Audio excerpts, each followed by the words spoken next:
গুরুত্বপূর্ণ সময় সকলে এখানে একত্রিত হয়েছি। দেশের একটি গুরুত্বপূর্ণ সময়।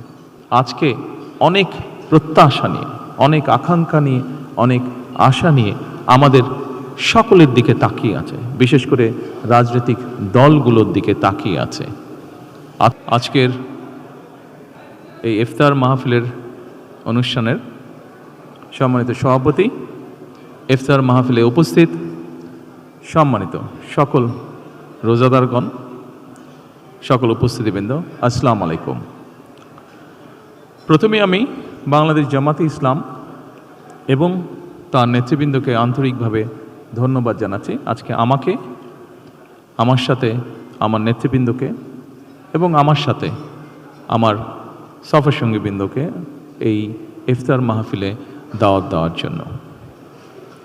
সম্মানিত সকল নেতৃবৃন্দ, উপস্থিতিবৃন্দ, আজকে এখানে শুধু আমি নই, এখানে শুধু বাংলাদেশ জামাতে ইসলামের নেতৃবৃন্দ বা কর্মীবৃন্দই নয়, আমাদের বাইরেও এখানে অন্যান্য আরও রাজনৈতিক দলের নেতৃবৃন্দ আছেন। এখানে আরও অন্যান্য সমাজের অন্যান্য বিভিন্ন স্তরের বিভিন্ন সম্মানিত ব্যক্তিবর্গ উপস্থিত আছেন আজকের এই ইফতার মাহফিলে। আজকে আমরা একটি বিশ্বের নানা প্রান্ত থেকে রেমিটেন্স লেনদেনে নগদ নিয়ে এলো হার না মানা হার অফার। সর্বনিম্ন 10,000 টাকার রেমিটেন্স নগদে পাঠালে স্বর্ণের হার জেতার সুযোগ। গুরুত্বপূর্ণ সময় সকলে এখানে একত্রিত হয়েছি। দেশের একটি গুরুত্বপূর্ণ সময়। কিছুদিন আগে দেশে নির্বাচন হয়েছে। এই নির্বাচনের মাধ্যমে গণতন্ত্রের যাত্রা শুরু হয়েছে।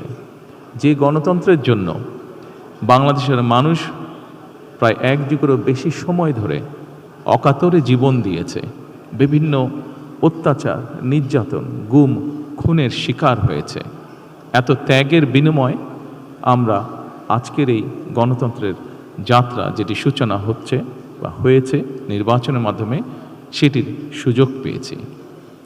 এই ত্যাগের মাধ্যমে, এই আত্মত্যাগের মাধ্যমে হাজারো মানুষের অত্যাচার, লক্ষ মানুষের নির্যাতনের মাধ্যমে আমরা আমাদের বাক, ব্যক্তি স্বাধীন গণতান্ত্রিক অধিকার চর্চার সুযোগ আমরা ফিরে পেয়েছি। সেজন্যই প্রথমেই আসুন আমরা আল্লাহর দরবারে শুকরিয়া আদায় করি।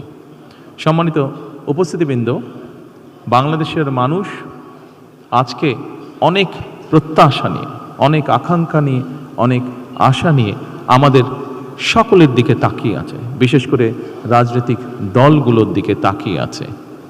আজকে আমাদের এই ইফতার মাহফিলে আসুন আমরা আল্লাহর নামে শপথ গ্রহণ করি যে আমাদের আগামী দিনের কাজগুলো হবে এই দেশের মানুষের ভাগ্য পরিবর্তনের জন্য।